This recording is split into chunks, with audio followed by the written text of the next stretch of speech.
What is shaking, everybody? Hope everybody's having a lovely start today. Going to be a beautiful day here in the Bay Area. If you haven't already, you thought I was going to say like, subscribe, didn't you? Nah. If you want to do that, go ahead and do it. I was going to say vote.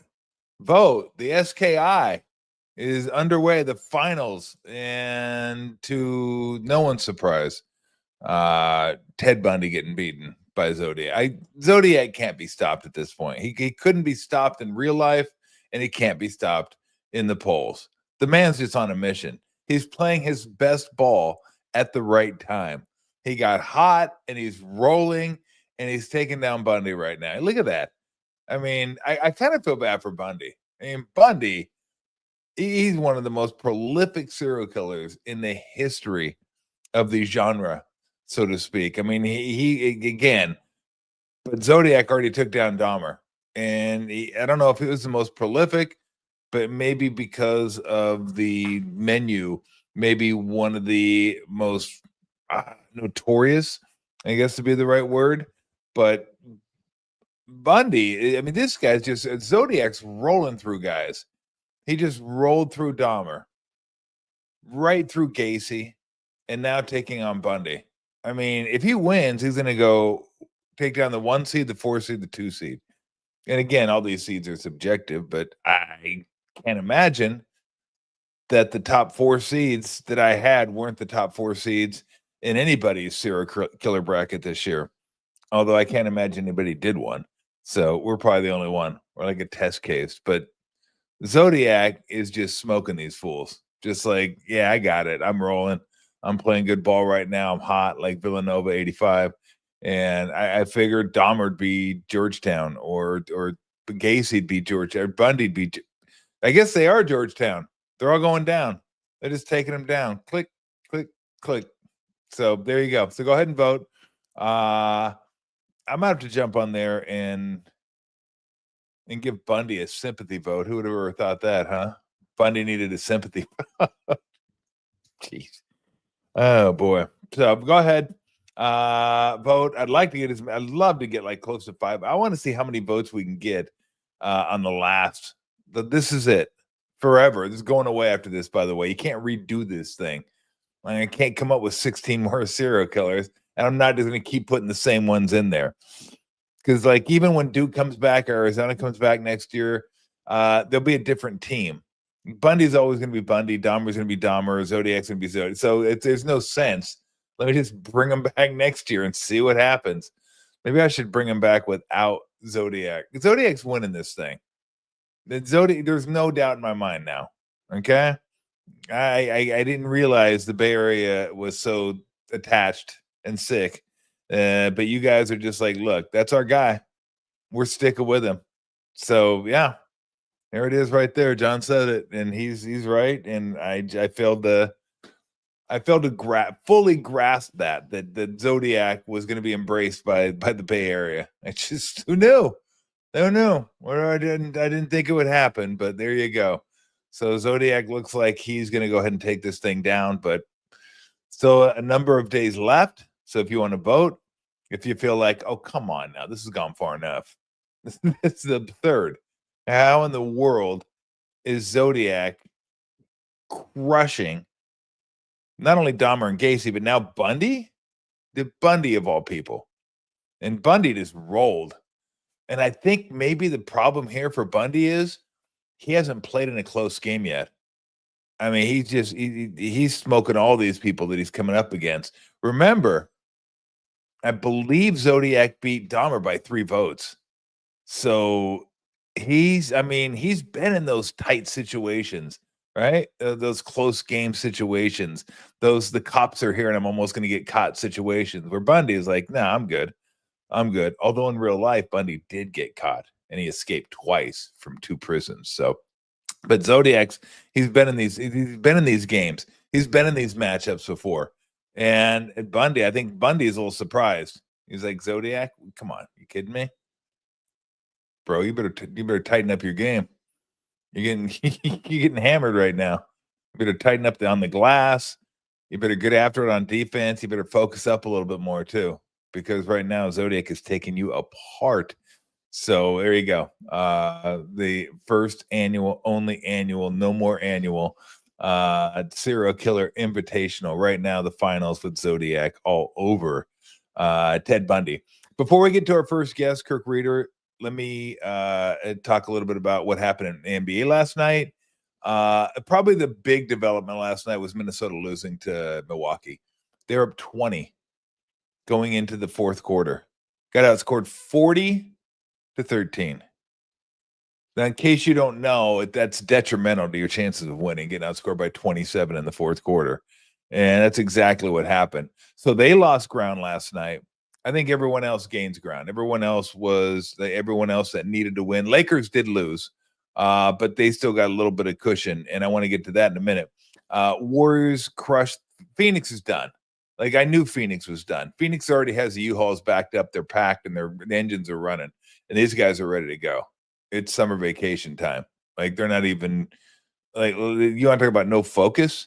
They have no focus. They're just like, let's go out there and play and wrap this thing up and be done with it. So they're the standings, the up-to-date standings right there. Lakers at 40-31. Houston's going to be the 2. We already know OKC is going to be the 1. And Clippers have jumped to 4 because of tiebreakers right now. So what the Clippers have as far as an advantage with the Warriors, of course, they have the tiebreaker. All they need to do is be within 1 game of the Warriors come Sunday. And if they are, and they win that game, they're going to jump the Warriors. If they're 1 game ahead of the Warriors come Sunday, they don't even have to play their guys. They've already won it. Because even if they lose that game, Warriors tie them, Warriors are going to beat the Clippers. Now, I'm not going to get into this. I'm just not going to go the whole we have Reader. I'm not going to go the whole 3-way tiebreakers, all that kind of stuff. We'll do that at some point, and I'll give you my thoughts a little bit later on Luka Doncic, who got kicked out of the game last night in the third quarter. Is a really good game, by the way, and I don't even think he was yelling at the ref, JT Orr. I think he was yelling at a fan. That's what happens when you bitch every single play. If you're yelling at somebody every single play, the refs don't even care who you're yelling at that point. It's just like, beat it. I'm tired of listening to you. You're giving me a headache, Luka. Go away. So I'll get into that a little bit more maybe a little later on in the show. But now it's time for our guest, one of the coolest dudes that I've ever had the privilege of meeting, talking to over my radio career. Just truly one of the good guys. One of the lovable San Francisco Giants, Kirk Rueter. Woody, what's going on? Oh, nothing. Hey, I'm just listening. I want to hear your whole thing. You can keep going. Take me off. Just let me hear you. You don't need that. Why would you want to do that? You don't need to get your day started off like that. How you been? I am great. I missed you in San Francisco. I need you back at the ballpark all the time. So when I come out there, you can harass me. So I'm going to have to give you a heads up when I'm coming in. You know what I need to do? I know you need to do that, and I need to get to St. Louis for some games because I know you're right around there. That'd be fun to see you out there, and maybe go to a Cardinal game or two. We can do it. Hey, you need to come to the Shed. I'm telling you. You need to you know what? The Shed. Yeah, KNBR made it so I have a lot of free time now. So yeah, I could probably get there. I don't know about that. That's another story. I don't know about that. So let's get to the Giants. I want to ask you about the Giants. I want to ask you about the state of baseball, and then obviously you want to take a little tour through the Shed. But where you at with the Giants? Last couple of games tough. I mean, obviously you put up goose eggs 2 games in a row. You're not going to win, but the pitching was good. Silver lining. They have been hitting. And the games have been pretty clean for them. Like last year, there were a lot of games that weren't super clean. It seems like this year they've been playing clean baseball and off to a pretty good start. And I think people are pretty optimistic around here. How do you see it?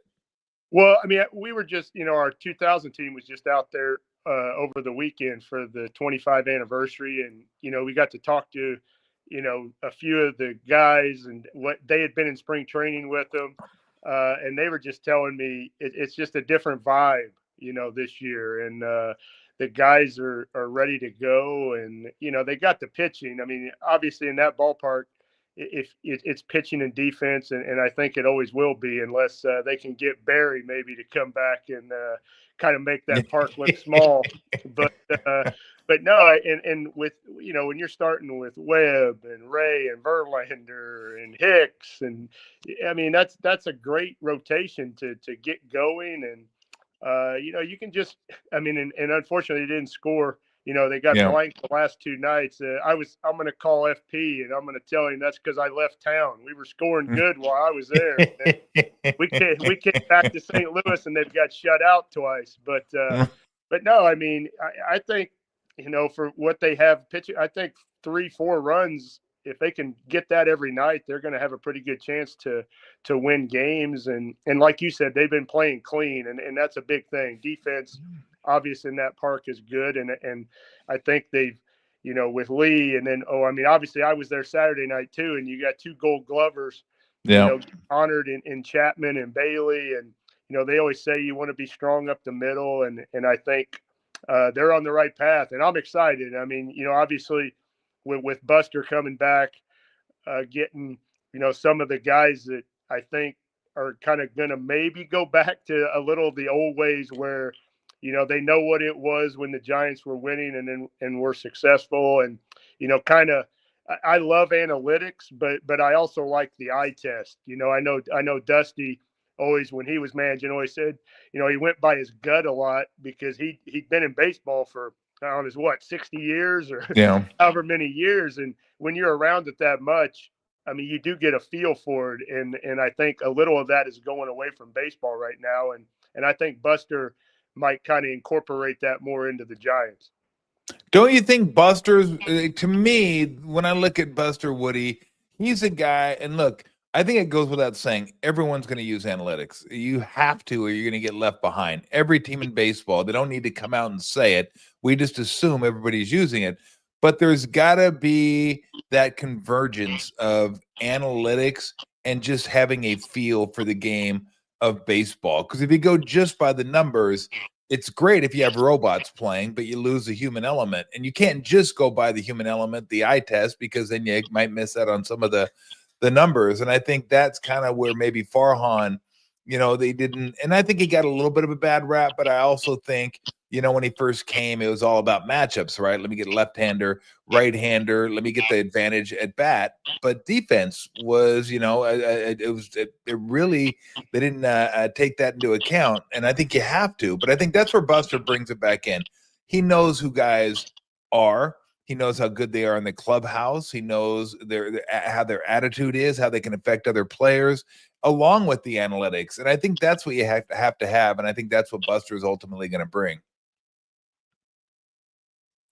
That's going to be a big part. I mean, just like I said, I remember, I think there was a game a few years ago where I can't remember who it was, but he had hit 2 home runs, but he came up in the 9th, and they brought, whether he was a lefty or a righty, they brought the guy in to face him. Well, they pinch hit for him. And I was telling people here, I was laughing. I said, could you see if Barry would have had 2 home runs and they'd have told him in the 9th, we're going to pinch hit for you, or Jeff Kent, hey, sorry, that matchup, we like the other matchup better. I mean, we'd have had a fight right on the on-deck circle to go to the back.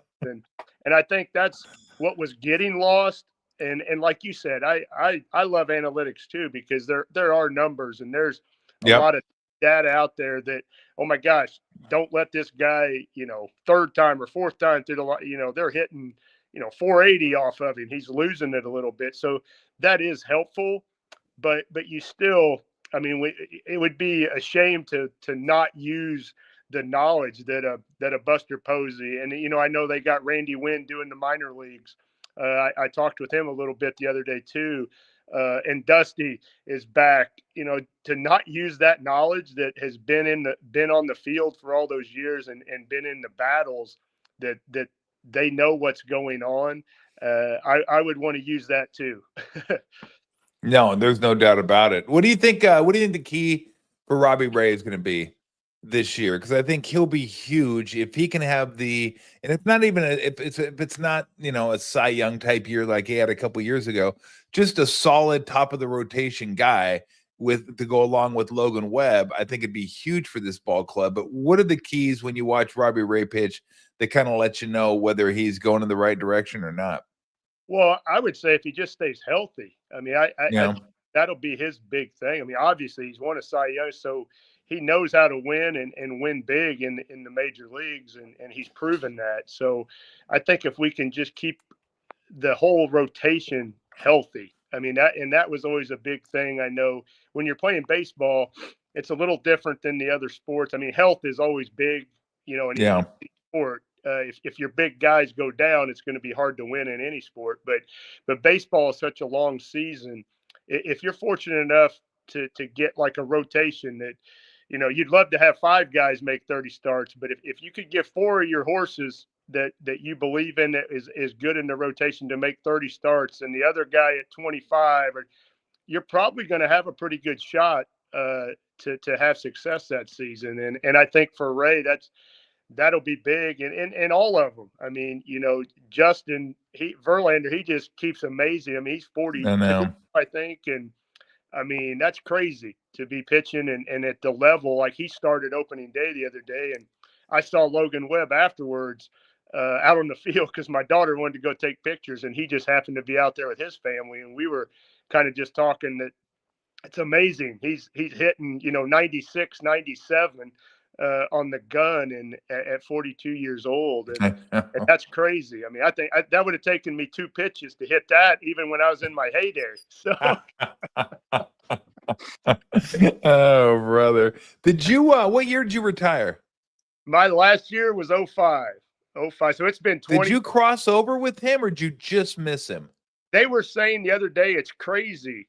I was one of my last starts and second to last start. They were telling me some stat that was his debut. We were on the same Really? rotation. Like he made his debut and I started, and then my next start, he started too. And then that was my last start so he Wow.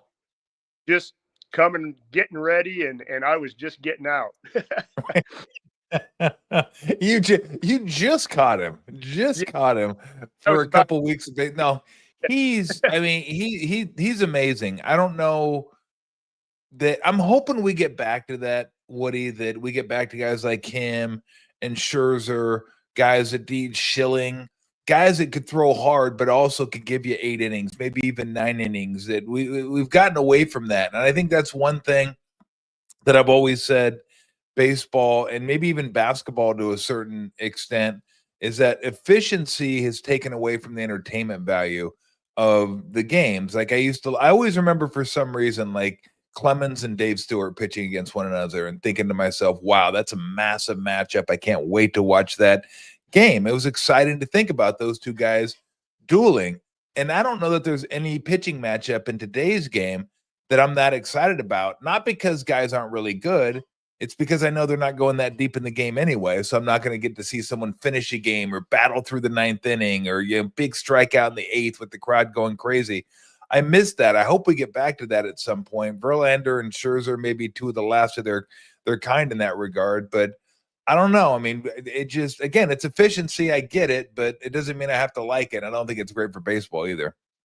No, I mean, I get what you're saying because as a starter, like when I was coming up, if you were a starter, and I think Verlander, there was an article a couple weeks ago in USA Today that he had talked about.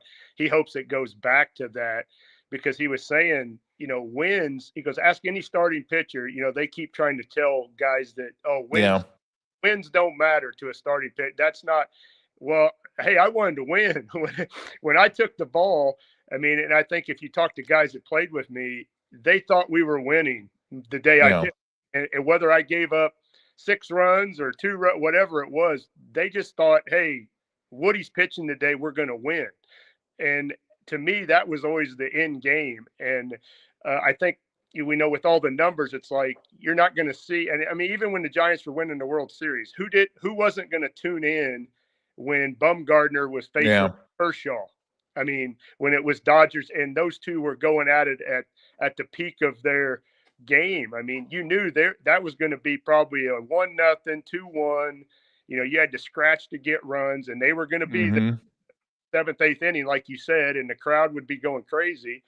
nowadays it's the starter. If they get through 3-4, it's like, okay, now we're going to have, five other guys finish the game. Yeah. And that it kind of does devalue, like as a fan, I loved getting pumped. And now, granted, I didn't go a lot of games, and Ninner will vouch for that, because I don't think I finished. That was one number I was going to lose every time. I know people always ask me if I got mad that I didn't have complete games, and I said, "Now, come on," I said, "if you're Dusty sitting in the dugout and I've thrown 6 or 7 innings, and you got Felix Rodriguez throwing 95 and Nin throwing 100. I said, are you going to let me go out there in the ninth throwing 85? I don't think so." Oh man, it's always fun catching up with Kirk Rueter, who joined us on the show today. Where are you at right now with baseball? It seems like it's in a pretty good spot right now. I do like the pitch clock. I didn't know that I would, but it has sped up the game. I still don't know that I love the relievers have to come in and face 3 batters. I think it takes some control out of the manager's hands, but it's been pretty good, and there is some strategy involved with it. You see a lot of relievers come in with 2 outs in an inning, so if they get out of it, the manager doesn't have to go back to them to the next inning, so that's a little bit different. The shift, I didn't think I'd love, just because I think you should be able to do whatever you want with your defenders, but, the players weren't figuring it out, so they figured it out for them, and I think it's been better for baseball. Where you at with baseball as a whole right now? Because I think over the last couple of years, it seems like there's a little more action, and I think that's what we all want. We all want a little more action when it comes to the game itself. I believe Woody he's gone dark. I don't know what happened. Maybe the lights went out. There, he's trying to reconnect. So we'll get Woody back. But no, I do. I think over the last couple of years, it's been good. Like the rule changes, I didn't know how much I would enjoy them, but I have. And I wouldn't mind a little more action, but you're getting more stolen bases now with the big bags.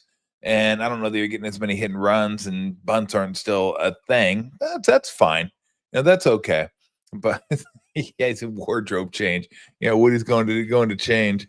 Oh my God. But no, I think it's in a good spot right now. There you are. Now I'm back. Would you have to go to the restroom or something? I don't know what just happened right there. I could see you couldn't see me. Did you pay the bill on the electricity in the shed? Hey, I am out in the shed, so the shed boys might have just cut me off right there. They might have. And by the way, that is not a shed behind you. That's like a house behind you. That's certainly not a shed. We're going to get to that in a little bit. We're going to take a little tour of the shed. But where are you at with baseball right now, with some of the rule changes and where we're at? Well, obviously, you know me. I like to work fast. You pitch fast. You work fast. So the pitch clock wouldn't have bothered me. So I love that. I mean, and I just saw him this weekend, and I love him. But Russ Ortiz had some games that he sent me to the spread up in the clubhouse like 2 or 3 times before the game was going to get over, because I started to get hungry. But so I do like the pitch clock. Some of the other stuff, I mean, as a fan, I don't know so much as a player. Like, the bases are bigger. The shift, I'm kind of with you. If hitters weren't going to adjust, then, I mean, that's part of any sport. I mean, hey, if they're doing something to you, adjust the other way and figure it out. But like you said, I think they weren't doing it. So it's kind of like, okay, we need a little more action. So those hits, we're going to give them hits if they keep pulling the ball every time. But then some of the stuff, I mean, I'm still kind of getting used to even the extra innings, starting the guy at second. And I still don't know the rules. Maybe you could tell me, like, that's not an earned run, is it? Like, if a pitcher comes in. No, I don't think so. I think the first one is an unearned run. I don't. Yeah, you don't get charged for that one. And look, I don't love it. Do you still suck up the L if that's you? Yeah, I think you do. Well, someone's got to have it. Well, that's what I mean. To a fan. That would give it to a fan. I give it to take this, not mine. Hey, give it to the team. Don't give me an L. The guy's already like a team turnover in basketball. You get a team L. Look, I don't love it. I wish they'd go and do something where the 10th and like the 10th and 11th are regular baseball, and then the 12th you go to the guy on second base if you want to. But the players seem to like it. Like players don't even want to stay out there that long, and everybody's like, "Well, nobody wants to watch 15 innings of baseball during the regular season." I'm like, okay, how many times does that happen? Twice? I mean, there's not that many games before the rule changes where baseball games went to the 15th, 16th, 17th inning. And those that did were really fun to watch. You got glued to the TV. It's like, oh God, here we are. Now you know these guys don't want to. I mean, not that they ever want to lose, but this is really going to hurt if you lose this one. But if the players want it, I'm like, why am I even arguing for it? If the players say we want to get the hell out of here, then I'm like, well, what am I doing arguing for more baseball? They don't even want more baseball. Well, and it does save you, because obviously, hopefully you're not going to go 15, 16. Although the other day, opening day, that game was getting kind of long that we were at. Yeah. 10-9 game because nobody was scoring. And I don't know what that ended in, maybe the 12th or the 11th or 12th. But I mean, because there was a couple times I think Dusty had sent me home, if I was pitching the next day, and it was going to be a day game, he would send guys home if they were starting, like, hey, you don't have to stay here. We'd leave. And and that was another thing I think why JK didn't like the pitchers as much. He thought we weren't even staying for games. But there was a couple times that, I'd get home, and I lived in Foster City when I was out there, and all of a sudden, I'd go home and watch the end of the game. And there was a couple times I think we had extra innings, and I started thinking, oh crap, is Bate going to call me to come back because they're going to want me to pitch? Because that would be the last resort. They'd always say, hey, we're not going to use the next day starter, but if you run out of pitchers, then he would say, hey, get your spikes on because, you might have to do this today and we'll find somebody else tomorrow. With no cell phones. I was going to call you at home. Well, yeah, he'd had to call me at home. Carla probably get back in your car. Drive. Yeah, that never happened, did it? He's sleeping. He's already sleeping, baby. Kirk is not here at the moment. Please leave a message at the time. You brought up Russ Ortiz. I wasn't even thinking about this, but I got to ask you because a lot of people, I didn't make that big a deal of it, but some have. When Dusty handed Russ the ball walking off the mound, is that something you guys noticed when you're in the dugout? Was that a big deal? No, I mean, I didn't even really pay attention to it. I mean, and over the years, I finally got, because the media obviously made a big deal. Oh my gosh, you fired up the Angels, and my big thing was, well, if the Angels needed Dusty to hand Russ the ball to get fired up when they're facing elimination, then maybe they're in the wrong. That was a different. Yeah. And I even I went and pitched at Cooperstown, about 10 years when they have the Cooperstown game for the old guys to come back. And we actually, yeah. Well, David Eckstein was there. And we walked around with him, and finally, he's such a great guy. And I finally was like, okay, seriously. I go, did you guys really notice that? And he goes, oh, Kirk. He goes, not really. He goes, yeah, I'm with you. He goes, we knew we needed to try and get fired up because we were losing. He goes, it wasn't like we saw Dusty hand Russ the ball. And, okay, now we're really going to play now. There you go. And so, I mean, it just turned out that way. That's like anything you can say if it happens bad, then you can go back and say, oh my gosh, I wish he wouldn't have done this, or I wish he wouldn't have done this in basketball. And if it turns out good, nobody, if we win that game 6 or even game 7, you never hear probably a word about that. So, yeah. Okay. Something else I want to ask you that maybe was leaked in the clubhouse and no one ever talked about it. Did Jeff Kent ever admit that he fell off his motorcycle, that he wasn't washing his truck? He would never admit it to me. Never. And I'm like, bro, come on. No one falls off their truck washing. No one who climbs on their truck, by the way, washing their truck. Nobody. Like, stop it. Hey, and I swear, he was like a wall. He just wouldn't. No, that's what happened. I go, you are unbelievable. Oh, I just told this story the other day to one of my friends, and I have never heard him say it. I mean, no, he was still. And then if well, as hard nosed and as he is, I mean, he came back like he barely missed any time that year, and he was supposed to Yep. miss, because that was the big thing. It's like, oh crap, we're not going to have JK but I mean, he's so stubborn, hard. I mean, he came back and barely missed anything and was fine, but no, he's never said that he was riding his motorcycle. So hey, maybe you can get him on here. We can get like about 5 guys from the team, and we'll get him. Yes. That would be huge. That would be absolutely huge. We get him on here to admit that. And then he used to dye his hair. I need him to admit that too. He said he just put lemon juice in it. I go, bro, get out of here. What are you talking about?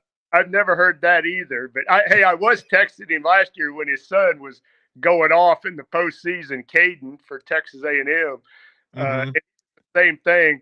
But when Caden, I think, hit a grand slam, and I don't think it was the World Series yet. It might have been the regionals or something. I texted him and said, hey, I go, congratulations. And I said, it looks like I had the wrong Kent playing behind me when I played all those years. And he was the same. Though. He goes, no, you didn't. He goes, you didn't. He's so funny. He was so – I still remember, Woody, when I don't know if it was when Barry hit 661 or 600. I don't remember. I know one of those was it Oracle.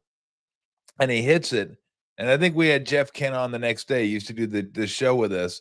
And I asked him about it. And the first thing he said was, you believe it?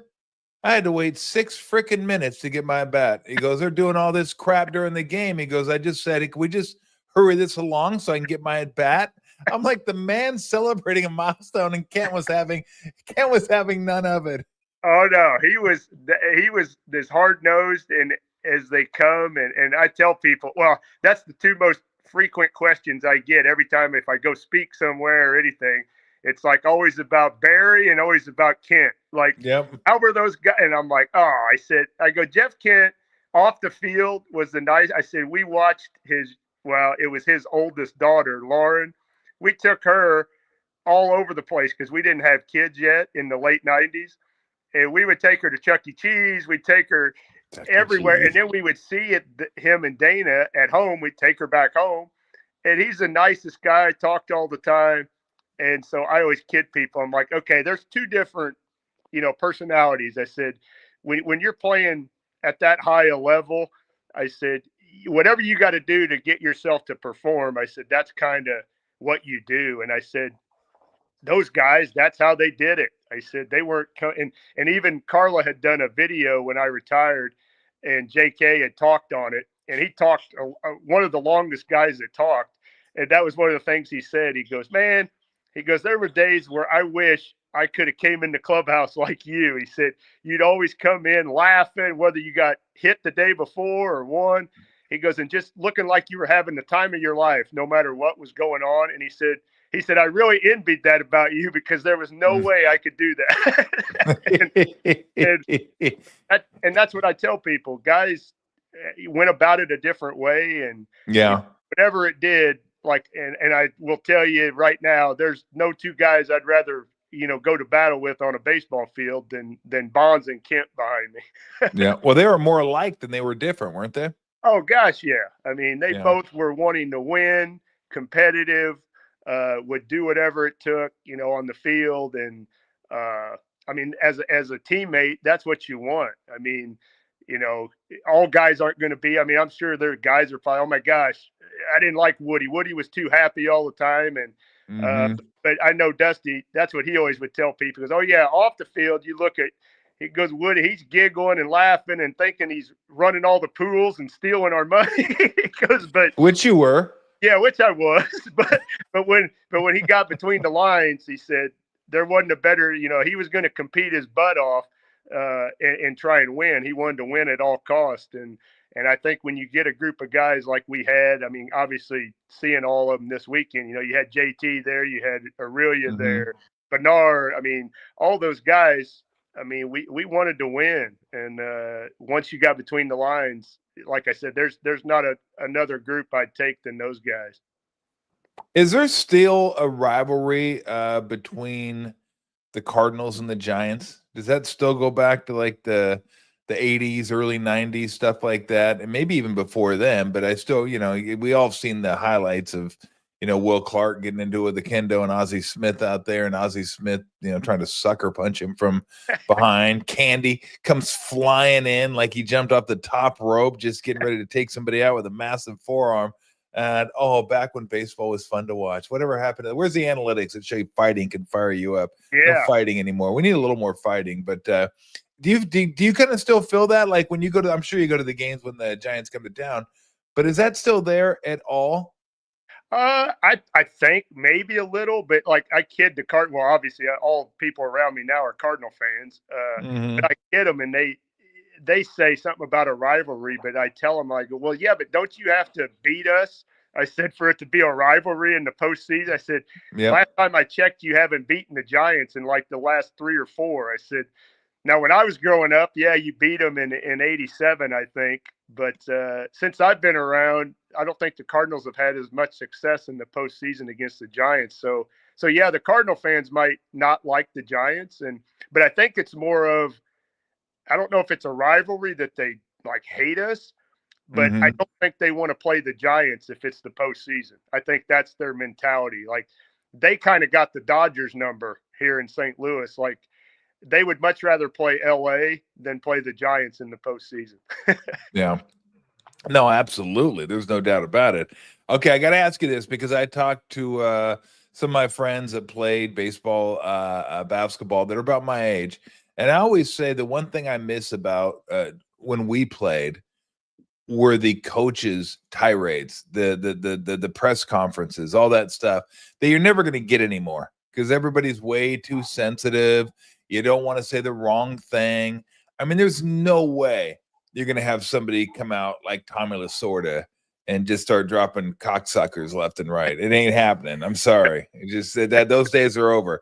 But I do miss those days. What do you remember most about those days? And what was the favorite coaching tirade? I don't know if you were ever like privy to one, you saw one that you remember, but boy, they were like, I mean, there was Lasorda back then. I think Piniella was still around back then. Weaver was a little bit before that, but I mean, Hal McRae, managers used to go ballistic and the stories were great. But do you remember one in particular, somebody you played for where a manager just kind of lost it, whether it was off the field or on the field?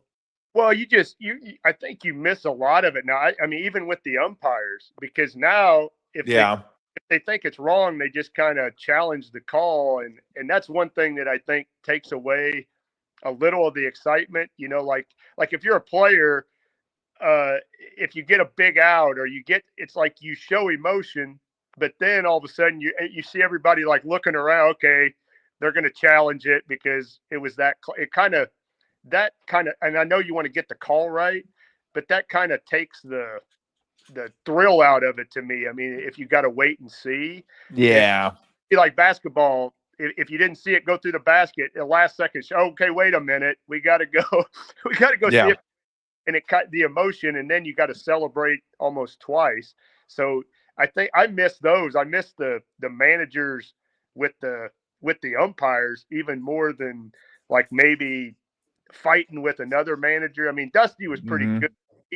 He could get hot. I mean, I know the one that I remember him was in he did not like the Cardinals, when LaRusse and I remember we'd always kind of get into it because they would usually hit Barry early in a game, and then we'd get warnings, so then we couldn't hit them or else then we're getting thrown out. And so I remember, I think it was in St. Louis, we were out there and we were screaming and he was yelling. And I know in the postseason, the Cardinals did not like Kenny Lofton when we were in postseason that year of 2002. And we got into it with them in the postseason. And it's just one of those things where I don't know if you see that as much anymore. And I think that's all sports. Like everybody is, like, and like, could you ever have seen Bird and Magic like hugging and stuff? No. They're trying to rip each other's hearts out on the court, and now you got guys, going talking before or doing interviews with each other right before the game. And and I understand. I mean, I'm not all for being crazy out there, but Yeah. before I would probably not even look at my brother before a game. Well, I mean, that's one of the worst rules in baseball, right? That if you hit somebody, you can't retaliate. Like, I'm a big frontier justice, let players handle it type of guy. And I know some that would say, well, sometimes it gets out of control. And that this is true. It can, but I still think players do a better job of policing themselves than umpires do. The only problem is I don't know that anybody even knows how to do that anymore. They haven't grown up playing like that. They don't have anybody teaching them how to do it. And I don't even know if it's possible to do it anymore. Because it used to be, look, I'm going to hit you. I'm going to hit you in the ribs. I'll hit you in the ass. And then Yeah. we'll just move on. And the batter knew it was coming because you hit one of their guys and you just move on. Nowadays, you got guys that are throwing 100. They don't know where it's going. They might try to hit you. It's buzzing by your head. And now you're thinking, well, my career, my life is flashing in front of my eyes because these guys don't know what the hell they're doing. So it's almost like you feel like you almost have to help them police themselves. But it would, you come in with your spikes high. You come in at second. I mean, there were going to be repercussions for doing those sort of things. And everybody knew it. And then they accepted it. They just moved on. But now, Woody, I don't know that you can do it anymore. But I prefer that way a lot better than this way because I hate it when you hit somebody, and then all of a sudden you get a warning. You feel like you've taken away half the plate because if the one gets loose and you hit somebody, you're going to get thrown out. Manager gets thrown out. It just that part I really hate. Yeah, I mean, and I know I only played for two managers. I was fortunate enough that I came up with Montreal and played for Felipe Alou, and then came to San Francisco with Dusty, and then Felipe came to San Francisco, and they were both. I mean, they were kind of the old school. They had both played. They weren't. You're not trying to hurt people. I mean, you're not wanting to hurt, but it was almost. If they mess with us, there's a right way to do it. And like you said, you hit them in the ribs, you hit them in the leg, the thigh, but you got to be able to do that. And you're thinking most major leaguers could, but like you said, I don't know today if you told these guys, hey, hit them I don't know if they could. I mean, like you said, it might go by their ear at 100 miles an hour. But most of our guys could do that. And I think I only had to hit a guy's a few times. And the one in Philly, I still remember because I showed my daughter the other day because she was laughing so hard because I think I hit Alex Arias after they had hit Barry, and Barry charged the mound. We had a fight. He got thrown out. And so like the bottom of the seventh, Dusty had told me, hey, wait, no, nobody's doing anything. And well, I had 2 outs. So then I'm like, okay, I'm coming out anyway. So I hit Alex. Well, then he kind of was half charging, half surprised I hit him. But I know I kind of started sauntering towards third base because Charlie Hayes playing third base, and the Kruk and Kipe were doing the game, and Kruk said, "Oh, Woody knew right where to go." He goes, Charlie Hayes is 0 for 3 with 3 punch outs, so he's just looking to hit somebody right now. And my daughter was going, Dad, and I go, oh, yeah, I knew Charlie. They weren't going to get past Charlie that day. Everybody always said you thought the game. You're a thinker. I knew where to go. Oh, that is beautiful. What's the funniest encounter from a catcher you remember? Mound visit.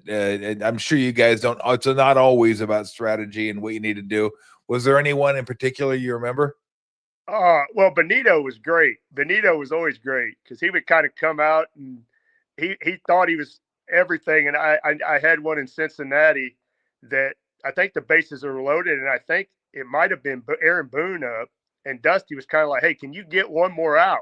Because I need you. And it was smoking in Cincinnati. And I probably looked like a wet noodle out there, but I was like, oh yeah, I can do it. And Benito was like, oh, don't worry. He goes, I'm telling you, I'm just going to have him throw a pitch right down the middle. He said, because they all think he's throwing everything away. He goes, he'll pop it up. And so I'm like, Dusty leaves, and I said, seriously, you want me to? He goes, oh yeah, just right down the middle. And first pitch he did, he popped it up. Oh, Benito thought he was friggin' the best. He went in, told Dusty, "Hey, I told you, because I told you." I Well, hey, and then the first game I ever pitched, and I didn't know him that well yet because I wasn't even in big league camp with the Expos. But Darren Fletcher, I don't know if you remember that name. Yep. Mm-hmm. He came out to the mound because I'm facing the Giants, and Darren Lewis, I threw 4 pitches and walked him, first batter of the game. Next guy was Steve Scarsoni. My first pitch, he hits a ground ball in the left field, so I got first and second with Clark and Bonds coming up, and this is my major league debut. And he came out and he said, "Hey kid," he said, "I'm telling you one thing." He goes, "You better start letting it go a little like you were in the bullpen." Or he goes, "You're not going to be out here too long." and whatever he did, it worked, because then I think I retired the next 18 guys in a row. So then I was okay after that. Well, I know you started off 8-0 your rookie year. I mean, that's got to be pretty. I mean, you're just trying to get your feet wet and trying to get established, and all of a sudden it's one win after another win. At what point did that, or I mean, you're a rookie at that point. So was there ever any point where Lou's saying hi? Lou's going, "Hey, what's up, Woody?" Yeah. Oh yeah, Lou's a big fan. Lou's a big fan of the show. And if I let her, she's gonna step on the computer and just this whole thing will fizzle out before we get to the shed. But take me through that stretch a little bit where you're 8-0, and I'm not even sure if you know what the hell's going on at that point. It's just like, man, I don't know what I'm doing, but I'm gonna just keep on doing it. I did not know what I was doing. You know how everybody tells you if you go do something, like if you play great and oh my God, don't change a thing. Whatever you were doing, just keep. Well, yeah, that's easy to say, but harder to when you're up there facing, guys grew up idolizing your whole kind of childhood. Because I was only 22 when I got called up, and it was just, I was kind of taking it one day at a time, because our manager at AAA had said, "Hey, don't worry. If you go up there and get hit around, they'll probably send you back down. But you're only 22. You'll get other chances and blah, blah, blah." But, I just kind of got my first game in, and then they're like, "Okay, we can't send him down now. He just won."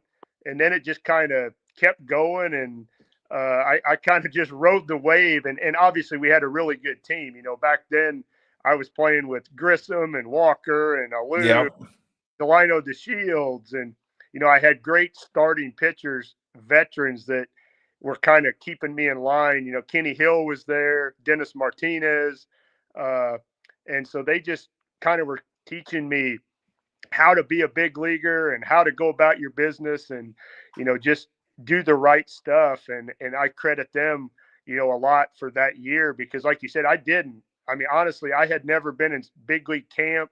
I had never met any of these guys. So I was just kind of trying to emulate anything they were doing, and just trying to stay up there.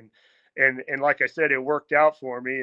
But I still think, because Will and Barry, I think it was Clark, Bonds, and McGee were the 3, 4, 5 hitters my debut. And if Will would have taken one deep, or Barry, you may never have heard Woody again. So I have to commend them for taking it easy on me my debut. That'll definitely get your attention, won't it? Yeah. First and second, no outs, and here they come. Was Tim Wallach? Was he the third baseman? No, he had just left. He was on the Dodgers then. Okay. Had Sean Barry, Mike Lansing was on that team. Yeah, Mike Lansing. And then our closer. Well, we had a ton of guys. I mean, Wetland was our closer. Mel Rojas was on that team. It was a pretty loaded team, and obviously, like the next year, we were on our way to hopefully winning a World Series until the strike came, and that was kind of the it. Then they dismantled. Well, I always tell people an all-time Expos team is incredible. It's an incredible squad when you go back. I mean, people forget Pedro was there, Randy Johnson obviously was there. I mean, El Presidente was there. I mean, like an all-time Expo team is just it's loaded, but people forget how good they were. Because when everybody made any money, they just shipped them off and sent them somewhere else. Well, you'd compete with anybody. I mean, gosh, you can go back. You had Andre Dawson and Tim Dawson. I mean, Yep. Tim Raines. I mean, you got Hall of Famers. I mean, Gary Carter was the kid. You got guys that were really good, and yeah, it was unfortunate that baseball didn't get to stay in Montreal, and I think if you talk to people there, I think the '94 season, if we would have been able to, I'm not saying win the World Series, but at least get to the World Series and generate some more revenue, I think you may never have seen them leave, and like I said, unfortunately, the strike kind of wiped all that out. Did you ever? The one thing I remember about Montreal, the last few games that I watched there when the Giants went up there and played, was the elderly couple with the barnoculars. Do you remember that couple that was there? They had the barnoculars, and they must have had Coke on one side and rum on the other side, and they were probably in their 60s, maybe in 70s, and you could tell they're like pouring it out of their. Like, you don't generally pour out of your binoculars, but they're having a good time now. I wonder if they were behind us because we never saw. I know when Pedro came, me and Pedro would always sit like in our tunnel. You could sit right there, and you didn't even have to go in the dugout. We would pull up like folding chairs and chart the game. Sit right there. Chair.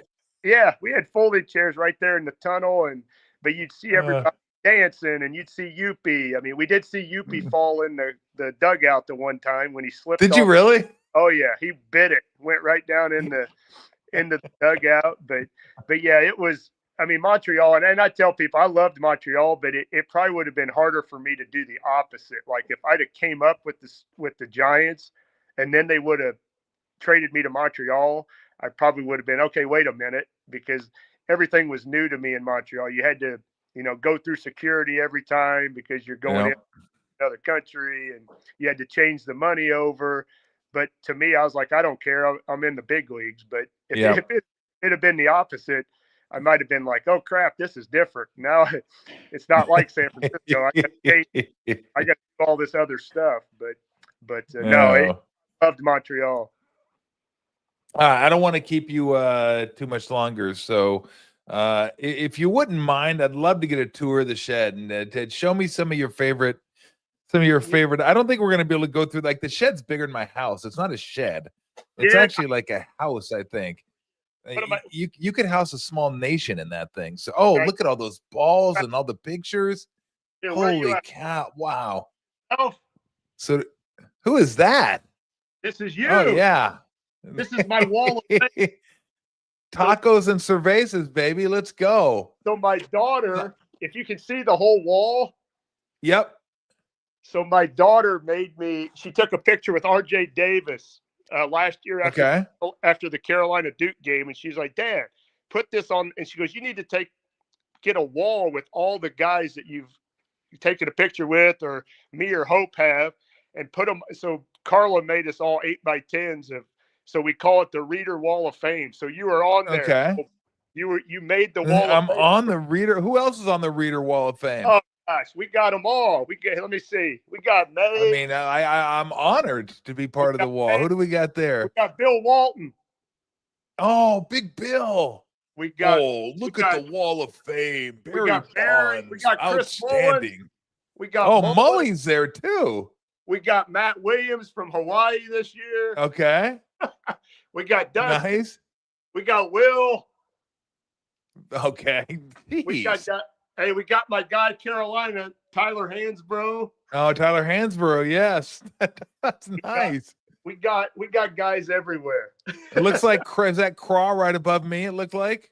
Where's Craw? Oh yeah, Crawford. But hey, he's with the Cardinals though. That's kind of a we need a Giants picture with him, don't we? Yeah, we got to get a Giant. We got. Oh, was that next to Crawford? Was that Eric Davis? Oh yeah, ED's right here. Right there. Yeah, there he is. He was one of my favorite players growing up. I loved Eric Davis. We got Willie. We got Ninner down here. Okay. The crew. Steve Perry. Okay. Oh, okay. Robin Williams. Oh, that's a hell of a shot. We got guys. R.I.P. Yeah. Wow. The Reader Wall of Fame. So that's amazing. That's an incredible wall. That is an incredible wall. But yeah, here's Eric the Red. Here's Bill a couple Walton. of cool. Hey, we got your fellow Arizona guy, his Gold Glove. Who's that? That's JT. Oh, sorry, JT.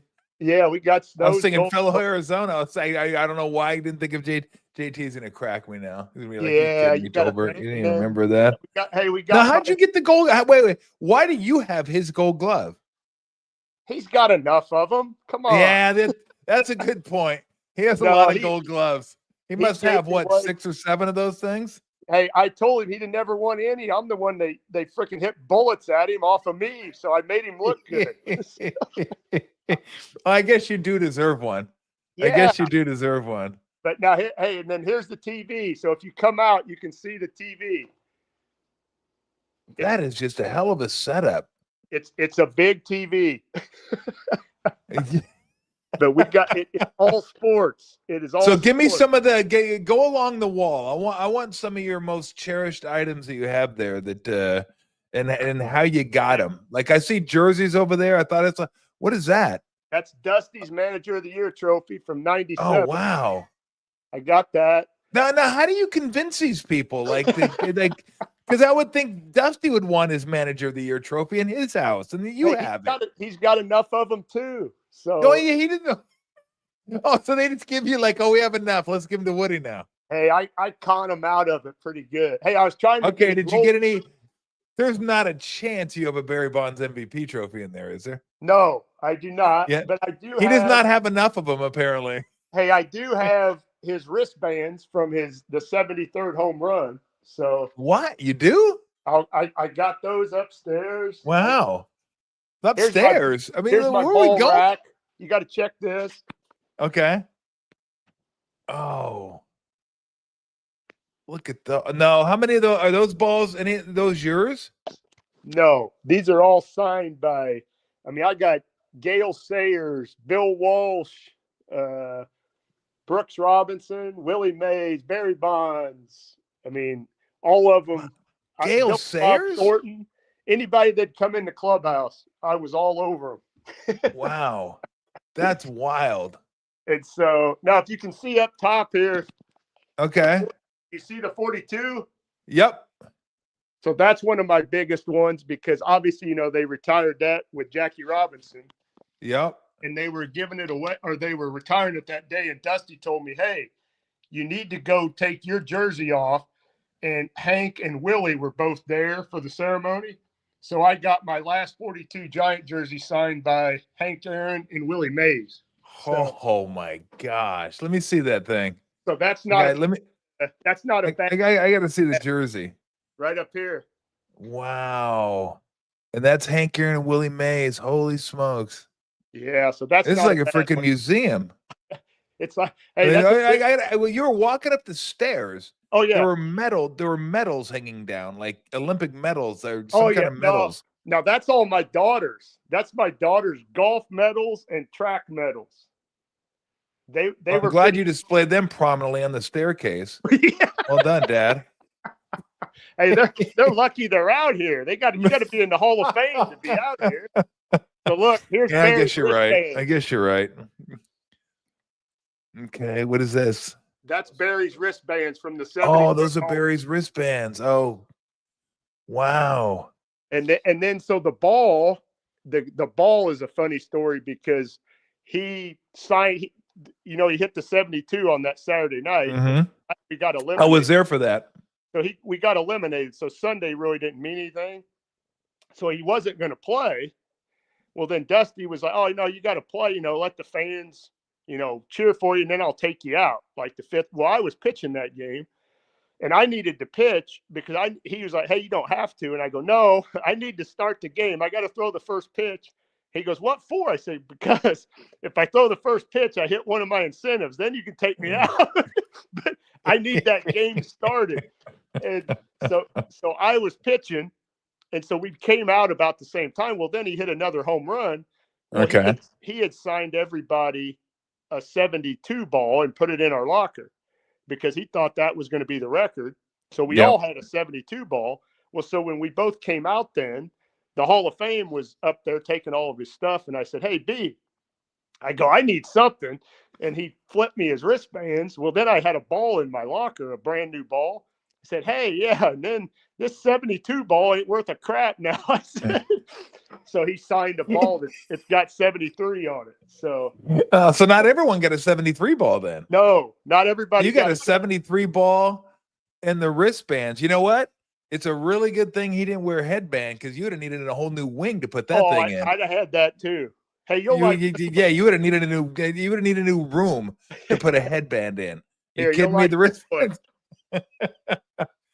What's this one? That is from Michael Jordan's senior camp that I went and played at. That was my jersey, and then I had Jordan sign it. So I mean, it's just the great thing about it. It's not just baseball. I mean, you got so many other people. I got basketball here. You'd like this room? Now we going? We going to another room? Like how big is the shed? By the way, 6,500 square feet. Did you say 6,500? So it's not a shed then. No, it's kind of a house. We're just calling it. I'm guessing it started out as a shed maybe one day. No, not really. We always have one house. But hey, when you come, we'll keep you in this room. I need some of your money. Right here. Look. Okay. Oh, there you go. Little blackjack. We got blackjack. Is that Robbie Thompson jersey over there? Oh yeah, we got RT. Oh, you got a roulette wheel? Oh yeah, we got the craps table underneath. What? I mean, this is like a pre-prohibition. Like you're like got a gambling house going up here.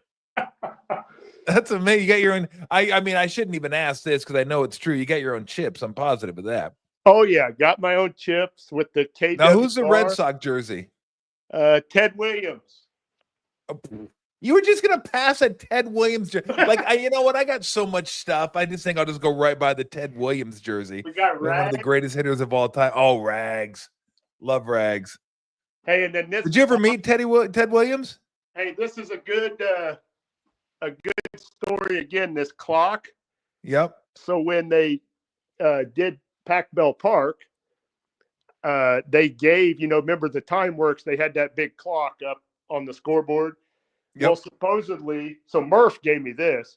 Well, I didn't even know when Larry Bear and Peter McGowan came out here one of the years that the Giants were playing the Cardinals in the playoffs. They go, "Hey, we want to come to your shed and see all the stuff that you've taken from us over the years." You've taken from us.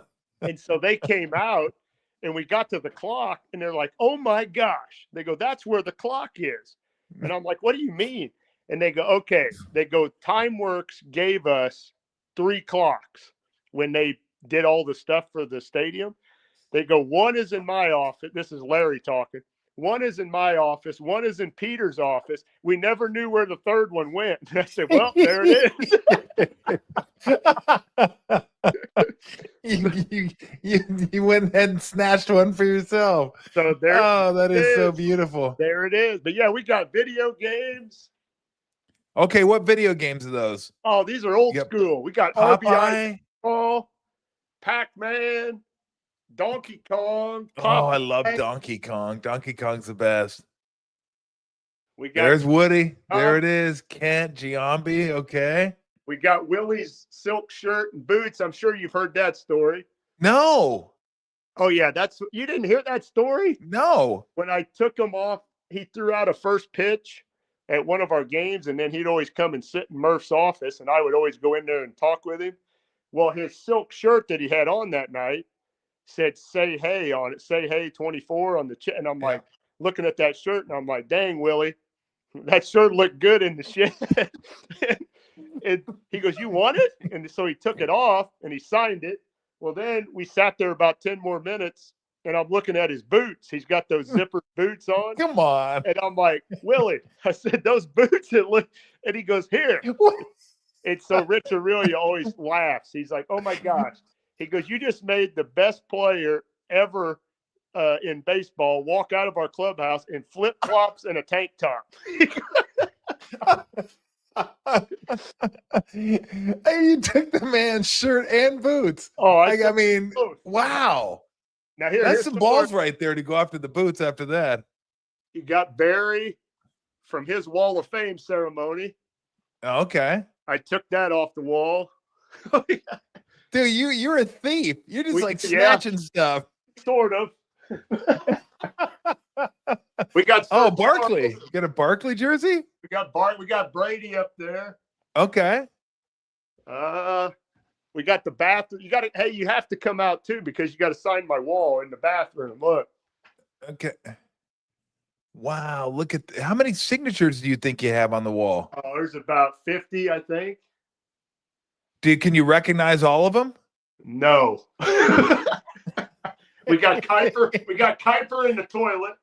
Oh, look at Kuiper in the toilet. I love it. Him and Rags. I have my own toilet. That's perfect for him. We got 2 stalls. We got Rags. Was that Rags with the Yankees? Yeah, we got Rags. And then Carla my wife is the one that did the League of Their Own women's bathroom. Oh, wow. Look at that. So we got a women's bathroom and the men's bathroom. This thing is freaking incredible. So that's all like women's memorabilia. Yeah, that's all. She got all that from the original Rockford Peaches and all those people. Wow. We got a horse. Hey, we need to get you on this right here, Tolbert, the horse racing game. No, you really don't need to. Horse races? Oh, yeah. Good. Now, if I come out there, do you have silks big enough to fit me when I ride the horse? Oh, yeah. We'll get it doctored up for you. And we got get the LeBron. helmet on and everything. I got LeBron. LeBron. Okay. I mean, good Lord. Joe. Montana. Roger Staub. You got a Staubach one? They look like a Neiman. Okay. I got to have Carolina stuff in here. Yeah, Williams and Dean. Roy and Dean. We got Barry there's his wristbands and his 73rd home run. Okay. Here's a good one. That's going old school right there. That is big time old school. With Len Bias in the background. Oh, wow. Another RIP. What a bummer. Did you ever meet Bill? Did you ever meet Jordan? Oh, he was at his camp. That's what Carla I figured you had because you're such a North Carolina honk. Yeah, she got me that for when I retired to go play basketball at his camp. You had to be 35 and older. Okay. Oh yeah, we got the meeting. Here we are right here. He's not that tall though. Well, you probably saw him a bunch. He's not 6'6". Because look. Nah, he's pretty close to 6'6", maybe 6'5". Yeah. But it didn't matter. Hey, yeah, it didn't matter for him. But hey, and then right here, this is my prized possession. All the times, all the baseball I played, all the stuff, this is what is front and center on my bar right here. You see that? What, you won the MVP of the camp? MVP at the Jordan camp. Are you serious? That's my most prized possession right there. No, that's not your most prized possession. No, I got too much stuff. Were you just wearing people out? Well, people laugh because they're like, oh my gosh, all the baseball crap that you have and you got your trophy. And I go, oh yeah, I love Jordan. I go, Carolina. That's my guy. I said, he gave me, he introduced me and had to give me the MVP trophy. I said, that was one of the best times. Oh man. Look at that. But just crushing the cam, going over there. You're probably in pretty good, you just retired. So you're probably still in pretty good shape. Yeah, because there were some guys that were, but there was one guy that had been the last cut of the Atlanta Hawks was there. And he was probably 45, and he was really good. Yeah. And that's who we played in the championship, but then we beat him. Okay. That's nice. Look at you. Oh, look at that thing. There's the bobble. Where'd that? Oh, Schmidt. Oh yeah, we got Schmidt. Where'd that thing come from? Who made? I mean, that's sweet. That was what the Giants gave me when I retired. The big bobblehead. Oh, really? Yeah.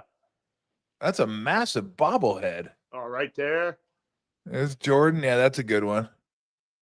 We got all the bats. You got almost as much basketball stuff in there. It's big. Who are all the bats? Oh, we got Eric Davis, Bonds, Will Clark, JT, Matheny, Frank Thomas, Richie. We got Aurelia right here. Oh, nice. I don't think Richie knew I had that bat because the other night I went out to eat with him and he said something about a bat. And he goes, yeah, I probably should have given you I go, oh, Richie, I got the bat that you hit the World Series home run with. He goes, what? He goes, what? And And I said, yeah, you gave What me. do He you goes, do? Like run to the on deck circle and just start taking stuff? He goes, are you sure I gave that to you? I said, oh, yeah, you did. Okay, how much of this stuff did you actually steal? I don't think I stole a lot. I think people might think I did, but That's a better story when you steal stuff. I got to be honest with you. stealing is Dusty would tell me when people were coming in. So like all these footballs, look. Oh, look at all those footballs. And then I got it on the other side too. Who are some of the footballs from? Oh, I got Brady, Dan Fouts, Bill Walsh. Oh, I love Dan Fouts. One of my favorites. Jack Snow, Warren Sapp, T.O., Mariucci, Jerry Rice, Steve Young.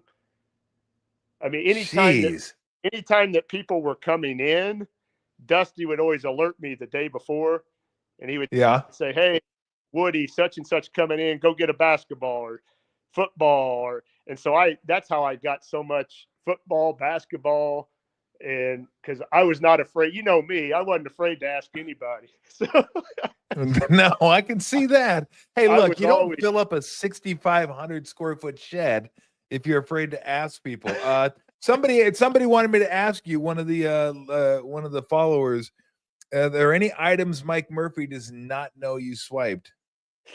Boy, I don't know. Murph was pretty good about actually swiping it for me. So he was an accomplice. Yeah, you know the things so when we went to the World Series and we beat the Cardinals in 2002, you know, when they're giving you the trophy, they got the backdrop that says NLCS and Fox is doing, you know, presenting it to Sabes and all the guys. The next morning, I come in, Murph is right there. And Murph's like, Woody, he goes, go look in the bottom of your locker, but don't pull it out, because he said Fox was in here today looking for it. And he goes, I told him, oh no, I don't know where that went. He had taken down the whole backdrop and had it in the bottom of my locker. So I got it up in my garage. So you had like a whole crew. You had like people helping you out. Anything that I have, I don't think I think Murph here, and here is Murph right here. Oh, beautiful. That's so good. Yeah. So let me ask you this. At what point did you decide this is something that, because you couldn't have envisioned having a shed or living in St. Louis? Maybe you could, I don't know. But at one point did you just say, I'm going to start collecting stuff? That might be kind of fun. Boy, my brother, I had an older brother that was 5 years older, and we always loved cards, and my mom and dad would always take us to Cardinal games. You try and get autographs. So we kind of grew up like loving sports.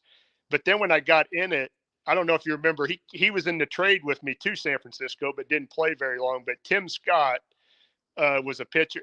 When I first got to the Expos, he was always getting baseballs, and then putting them in a sanitary sock, but he would have other guys on the team sign them. He'd say, oh yeah, I just tell them on the field, hey, if I send the ball over, will you sign it? So I was like, oh, that's pretty cool. I'd love to do that. So I started like that. Well, then I had so many baseballs that I'm like, okay, I'm going to start getting other stuff. I don't just want all baseballs. So then I started getting jerseys, and and then it just went crazy. And then once people knew about my shed and I started bringing the out here, then guys would just give me stuff. Like even from other teams, they'd say, oh, we heard about your shed. Here, put this in the shed. And I'm like, oh, sweet. I'll take it. So yeah, like even this guy, I had a guy that painted. So look at these jerseys right here. Oh, wow. So they would paint whatever you wanted on the jersey. Oh, wow. Look at that. So he said, yeah, if you want something different. And I said, yeah, I got enough just normal jerseys. Uh-huh. And so he goes, oh, no, I'll paint. He goes, you tell me whatever picture you want. I'll paint it on the jersey, and then you can have them sign it. So, yeah, I've got like jerseys that are painted of Mays, McCovey, Rags, Nid, JT. Those are super cool.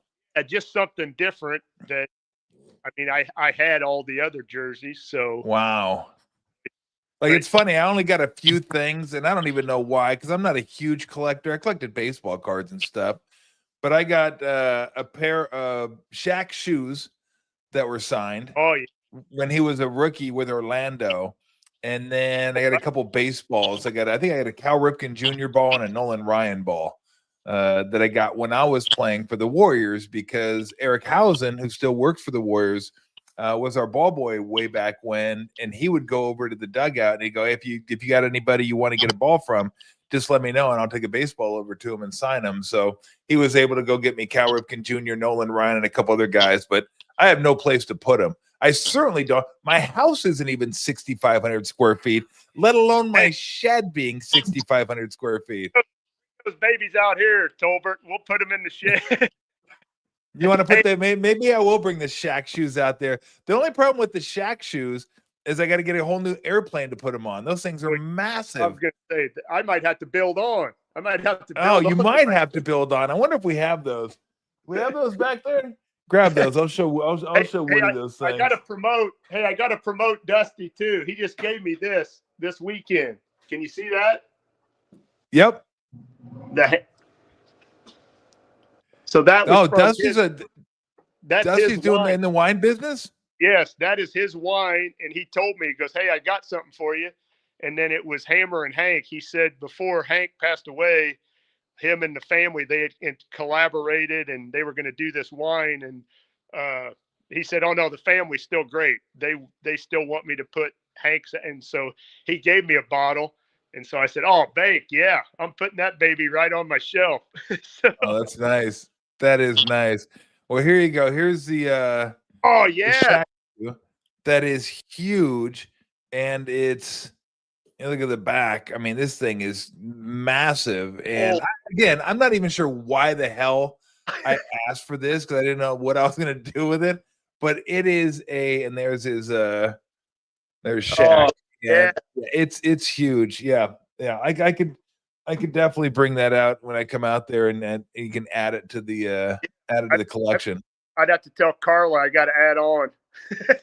You definitely got to add on. You need 6,800 square feet. You're gonna need like a few hundred square feet. I could probably fill another shed, because this is one of my closets that I don't have everything up yet. So look. What? Hey, here's Darren Baker when he was like a baby. Oh, this is one of my closets. Oh my gosh! What do you do with all that? I got so much stuff that, I mean, hey, I told JT the other day. I said I alternated. If I know JT would be coming out, he told me he's coming in September this year, and I said, oh, don't worry, I'll have all my snow stuff out there. Oh, your snow stuff. That's when you have a lot of stuff, when you can tailor it to your guest. Yeah, I got that's special right there. And that's what I do. S just tried to steal my bat. He stopped in last year or 2 years ago. He was driving across and he was trying to take the bat that he hit a grand slam with and threw a shutout in the same game, because they had been asking him about that on one of his sites or something. And he goes, do you still have that? I said, oh, yeah, that's right. And he goes, I said, you're not taking my bat. I said, back. And I kidded him, though. And then I laughed. I said, oh, Shawnee, I go, I might have just put that out because I knew you were coming. Now, how often are you in the shed? Is this where you go to watch games at night? Like if you want to go watch a Giants game, this where you go? If it's a big game, I usually come to the shed. Or if my shed guys come out and they cook for me, then I got a grill off the back of my shed. So then they'll cook and we'll eat.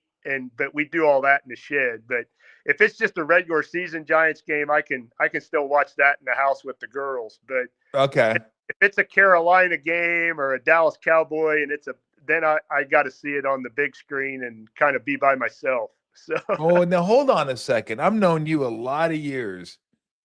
You're a Cowboy fan? Hey, I didn't say that when I was out there because I had no idea you were a Cowboy fan. I wouldn't have been able to get like cow. Montana, Young, Rice. I wouldn't have been able to get all those. No, I did notice though. You had the Roger Staubach. Oh yeah, I got a Tony Romo. I got a Romo jersey, some Dorsett stuff. Wow. But Who probably knew?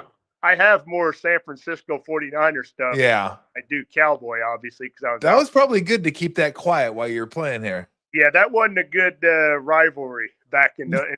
I still don't think it is, but back in those days when I was coming through in the '90s, that was not a good thing to be. One or the other. No, that's probably a good idea that no one ever, because I never knew that. I had no idea you were Hey, I did you're a not. Cowboy fan. I didn't tell Mariucci or Bill Walsh, when I met them, that I was a Good Cowboy. idea. Good idea. I always knew you were smart, and that proves it right there. Do you guys ever get together and play cards in the shed? We gamble some, not big. The only time I'll gamble, like where I have a bunch of people, is like when the Giants would come, or I have Super Bowl party, all that stuff. We'll Okay. do the blackjack and craps, and because that's why Dusty. If you ever see Dusty, he tells me all the time. He goes, "Don't go to Woody's shed and go up in that gambling room because it's all fixed."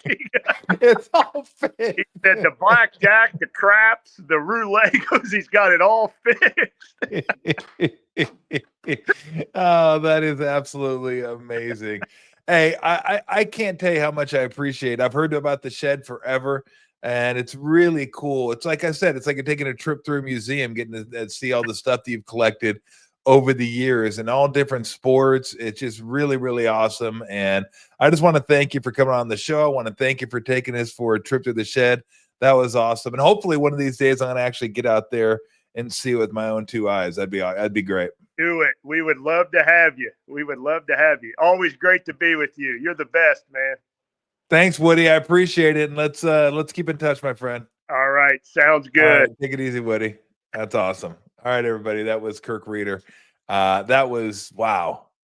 The stuff he has is absolutely insane. And then he has a closet full of more stuff. But let's be honest, that's not a shed. 6,500 feet. That's a house. That's a big house. That's like a really big house. And he's just like, nah, I just got a 6,500 foot house to put my stuff in. Like, you have a lot of stuff when you need almost 7,000 square feet. And then that's not even enough. He has a closet where stuff's on the floor, which is insane. Just absolutely insane. I got to get out there, though, one of these years and check that out. All right, we're going to get on out of here. I was going to do some Luca stuff, but maybe I'll do that tomorrow, the next day. Don't worry. Luke will be bitching. I can talk about that whenever I need to. He's right. Somebody just said I need to send in one of my jerseys. I probably should do that. I could be up on his wall somewhere. Maybe he could take Barkley down and put me up. Probably not going to happen. But I have what do I have?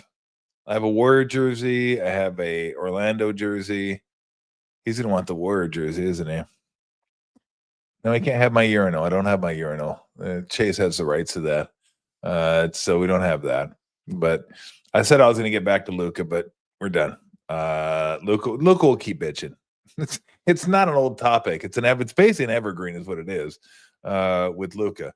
Because he's like one of my favorite players to watch because he's just incredibly talented, and one of my least favorite players to watch because that's all he does is bitch.